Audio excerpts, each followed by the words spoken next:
Hello YouTube and welcome back to my channel. One of the things, or one of the reasons why I decided to start this channel again was because, like any good modeler, I decided that I like to do my research and whatever, which for me basically meant sitting on my backside watching YouTube, watching the likes of Everard Junction and Dave at Dean Park, to name but a few. Just sort of, watching them progress their layouts, thinking, crikey, I really need to be doing something myself. I'm not the most organised person in the world, and sometimes takes me forever.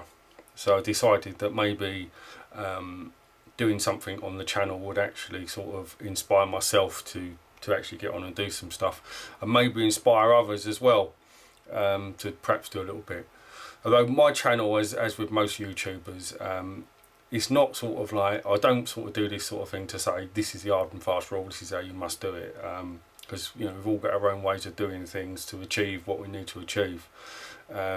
So all I'm really trying to do is basically just sort of say, look, this is how I do it. It may not be the right way, it may not be the best way, but it's kind of my way. And hopefully someone can watch that and sort of take some ideas and think, well, I wouldn't do it like that, but if I did it like this, then that'd work a lot better, and maybe I've inspired someone else to do something.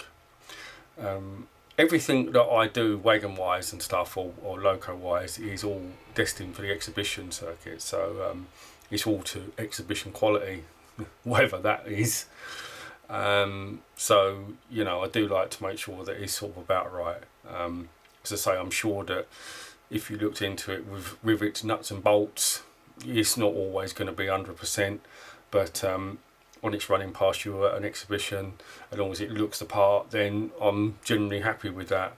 I mean, there are some absolutely fantastic modelers out there that I could never hope to be near, but I think you do need to sort of get on and do stuff. If it doesn't do it itself, I've discovered that. So I'm sure there's some people out there that know me would have thought to myself that I've grown a little sapling tree in my back garden waiting for me new baseboards. I didn't actually, I just phoned up Tim Horn baseboards, and in due course some boards arrived, which just happened to stack nicely in the corner of a room. So all good on that score. No, I have built them. That was the inspiration originally for the channel, was to sort of get the boards when they arrive, was to start sort of like building the layout sort of together. But what with one thing and another in life, that didn't really happen. I am going to get on with the train set down the bottom. It's like I paint the wheels later sort of touch. But as I do, I will do some videos on bits and pieces. There's a couple of points that I need to build. I've never done that before, so we can mess that up together. But yeah, other than that, all's looking good. So one of the things, many moons ago, I reckon probably 20 years ago or so, I bought some bogie tanks, or some Appleby Class B bogie tank ends. Can remember buying them, being all excited. Oh yeah, these are really good. I've always liked the bogie tanks anyway, and they're designed to fit on the end of the Hornby ones to change them up a little bit. So rushed home that night with them. Must do these, and yeah, get on with it. So got me wagons, had a look at this, had a look at that, and then put them in a box, as you do, or in the box, and in the cupboard, thinking, oh yeah, I'll start that tomorrow. And over the last sort of like 20 years or so, or certainly over the last few years, I've sort of took them out of the box occasionally, had a look at them and said, oh yeah, these are really good, or I really must do these, and then put them back in the box. I think most good modelers will tell you that's pretty much what happens. Anyway, so with the advent of the channel, decided that it was time to sort of like try and get on and look at some of these bits and pieces that I've got, and sort of like, do them together, if you like. So as again, going back to inspiration, as much for myself as hopefully for you guys. So that's what I've done. So I did one, I've been working on one on and off for the last sort of month or so, off camera, just to sort of see whether or not, or just see how much of a mess I was going to make of it basically before I did one. But I've sort of, it's about 3/4 of the way there now, so I've decided that I'm going to share it with you, and then what we'll do is we'll do another one together, and you can see how I've done it. Basically, when I was looking at my Warwell project, I was going through the Railtech website, picking out my decals from my Warwell, and I just happened to breeze across their sort of petroleum section, and I see these decals, and I thought, oh yeah, I like them. I'd looked straight on the Paul Bartlett's site and have a look at some wagons. 1986. They're sort of still, the liveries are sort of still there. Good. So that sort of worked as well. And then I ordered me total decals from them, and then they duly arrived the next day. And then I looked at something else, and I thought, I'll order some more. And then so they arrived the next day after. And then now I'm waiting for me handbrake ones, because I just think that as many little bits of decals as I can get on the wagon within reason, I just look better than just sort of the plain black or sort of like just a black tank. So I'm going to show you now how far I've got. So this is as far as I've got with this project. So this is the Hornby tank. So this tank here started life almost like this tank. So this was the this is the original Hornby tank. It's very old moulding, but it's stood the test of time well. I think probably one of the things, the underframe seriously lacks some detail these days. But again, I suppose, back in the day, you only had two choices. You either had a Lima one, or you had a Hornby one. And that was your two choices, and that was your two choices for a long time. Then the Bachmann one come on scene, and that sort of like took things up a notch, as Bachmann do. And now you've got like the Helgen high pressure tanks, etc., etc. And I did hear, I'm sure I heard that one of the manufacturers was looking at redoing the TEA again. I didn't really see pretty much what was wrong with the Bachmann one, but I'm not a rivet counter, so I'm sure that there probably is things that they can improve on it. But fundamentally, I thought the Bachmann one was quite a nice wagon. So this was the donor wagon for that. So these are the Appleby Class B ends, and that is like what they are. But I mean, whether or not you'd actually be able to purchase that these days. I mean, Appleby's been out of circulation for such a long time. I mean, I suppose if you scout the universe, you might find someone, but the Appleby stuff is really difficult to get hold of these days. Bachmann do the Class B end. This is another donor one, and that's got the Class B end on it. But one of the things is, again, I'm not a rivet counter, but if you actually compare the two, the Class B is the lag tank. I don't really know quite why, but I'm guessing that was probably to keep the temperature down. Maybe because of the contents of the tank were more. I don't know why it needs to be lagged, but proportionally, the lag tanks are slightly fatter than the Class A tank. So the Bachmann one, even though it's got the correct ends on it, proportionally doesn't look to me to sort of be, looks to me to be a little bit anemic, as where the Hornby one is proportionally more correct. Again, though, I mean, from sort of a nuts and bolts point of view, you may find that the Hornby one is miles out. I don't know, but so proportionally, it's got that sort of like more bulky look about it, which is what I was heading for. Plus the fact I'd have my Appleby ends, so I decided that I was going to go ahead and use it. But it hasn't turned out to be a particularly cheap wagon, although cheaper than sort of your 75 quid ones that you can get today. but I've sort of like used going to use the Bachmann underframe on it, so it's kind of a bit of a mix match between the Hornby tank, the Appleby ends, and the Bachmann underframe. I've also any bits that I could rescue off of the Bachmann tank I have to apply to this as well. So it's got like the sort of the end, sort of like where you'd walk on to climb onto the top catwalk is the Bachmann one I've stuck on there because it looks better than the Hornby one. As for the catwalk itself, that is actually just the Hornby one. It didn't look too bad to me. I have got the A1. I've got a complete set of A1 ones as well, which are see-through grills, etc. But I don't know, when I come to build them, I wasn't over happy with them. Yeah, aesthetically they might look slightly better than the Hornby one, but I felt that there was quite a lot of filling to do with the way that those pegs, if you can see them there, they sort of clip inside the tank, sort of in there, so it effectively would sit there, something like that. But when you start to put it all together, I just felt that it just didn't look quite right, or it didn't fit as nicely as what this one did.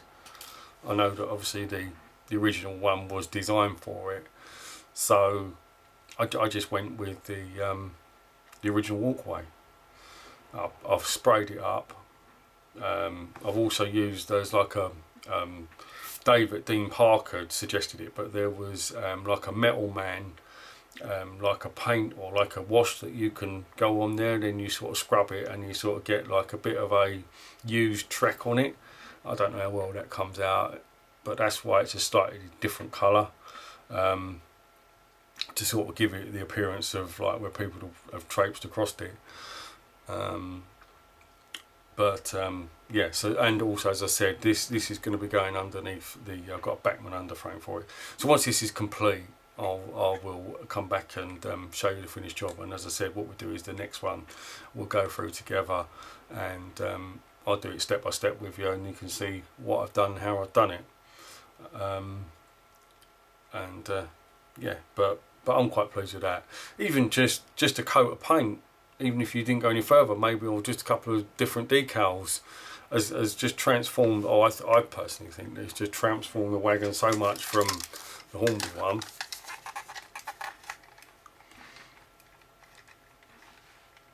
to that. I mean, they don't, to me, they don't look like the same wagon.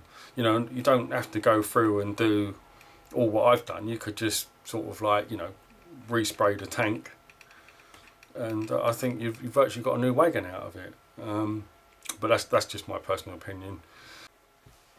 So right, the first step we need to do is to once you've got all of the wagon apart, so you took the chassis off and walkways off the top, etc., etc., was to separate it, or what I did anyway. I separated it, and then we need to cut the ends off, and they need to be cut off as absolutely tight to that mould line as you possibly can. So again, what I did was I just got myself my little straight cutter, because otherwise it will never be straight in a million lifetimes, and I just set it up.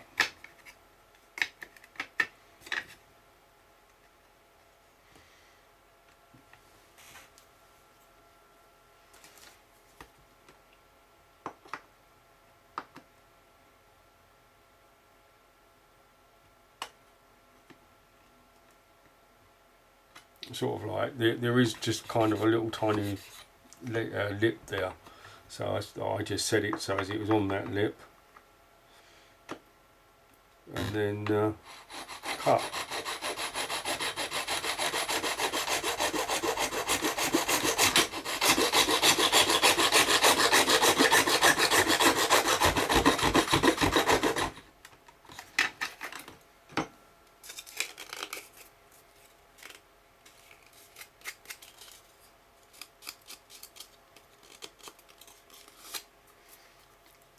and hopefully that should be fairly straight.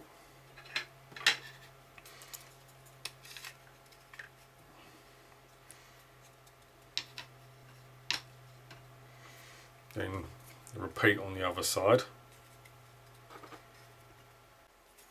Okay, there is a little bit of filing required inside the wagon. Where I've cut it tight, there's a little bit of a ridge there that we need to get shot off.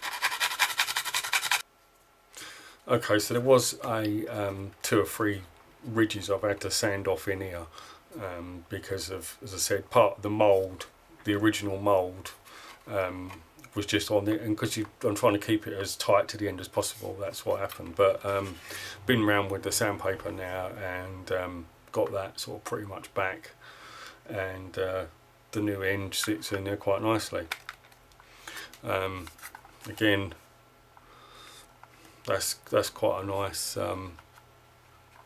it's in quite nice and tight. There's a little tiny bit of filling to do, but not huge amounts, which is, you know, what I was looking for. I didn't want to sort of like cut it so as it was like almost useless, so I'm pleased with that. That's a nice straight cut for me.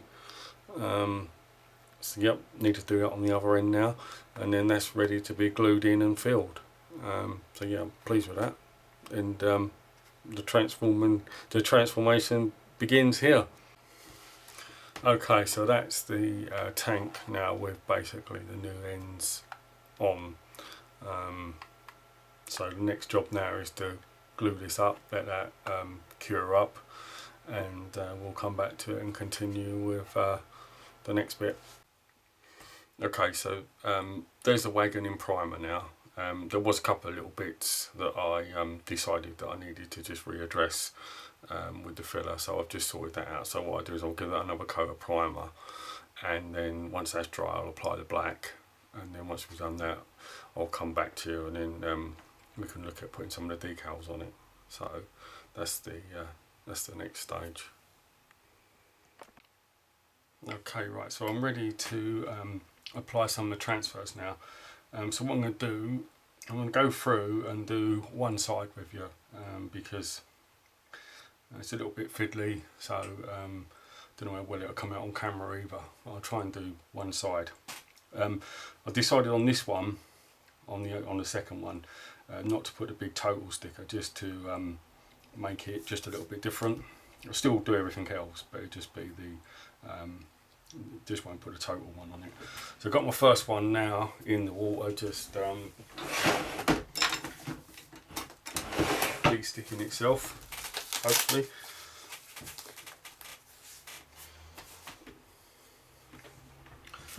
So I just use a pair of tweezers.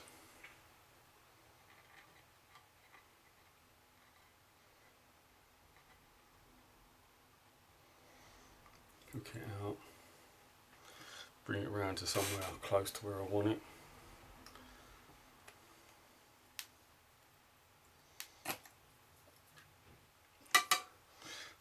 And let's give it a go.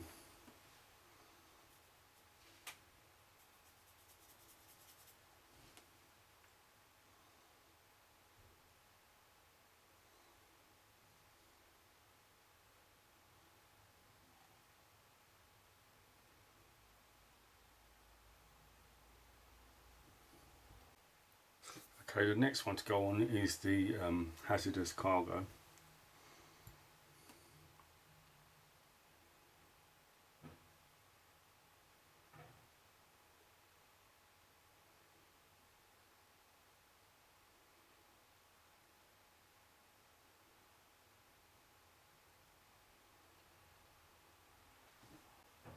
Okay, the next one is the leasing company that owns the wagon.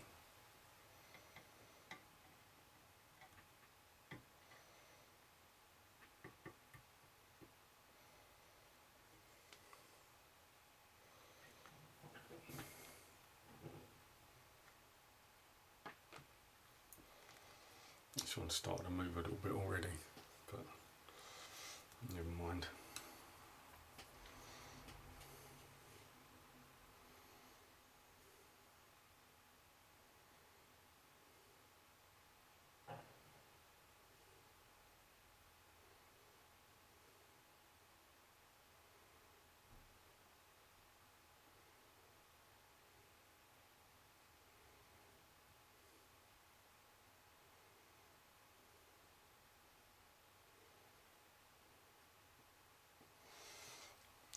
fairly easy to recover if that happens. There's no real need to panic too much. So far all I've used is Railtech decals. They're a nice decal. As I may have said before, when you come to take the numbers off, they come off as a number, as opposed to with the Fox ones, you've got like the little tabs underneath that line it up, and then you have to cut them off afterwards. So I think technology wise the Railtech ones are better, and I think the more you do it as well. The first time I tried the little numbers I thought I was going mad, but a little bit of perseverance and I did actually manage to get them in where I needed to, which was quite nice. So but for the next one, for the data panel that goes on the wagon, I'm sure Railtech have got them, but I have actually got some Fox ones, so just for the sake of that I'm going to apply these, but I will have a look on his website and spend some more money, but just for right now I'm going to use the Fox ones.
These particular decals are very old. I've had them a long time, so I think that's why I've had trouble separating them. They don't normally come apart.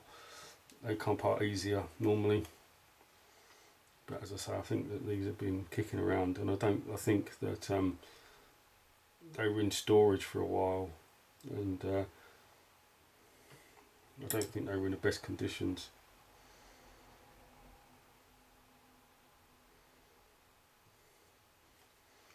But it's a shame to throw them away because they do work.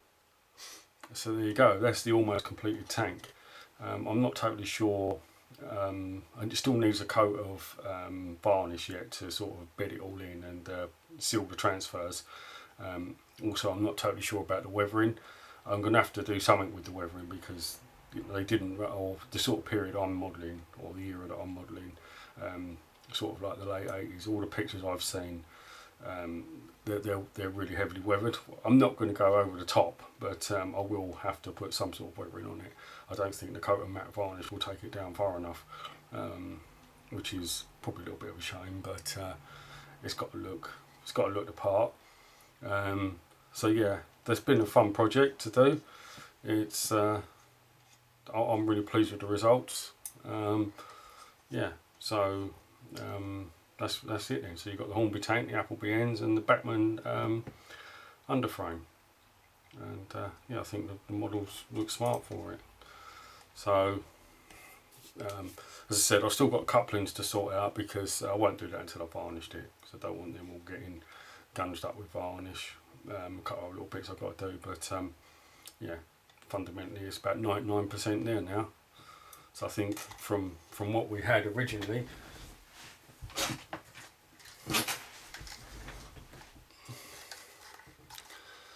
to what we got now, I think that's quite some transformation. Alright, okay, well thank you for watching, and I shall look forward to doing the next one.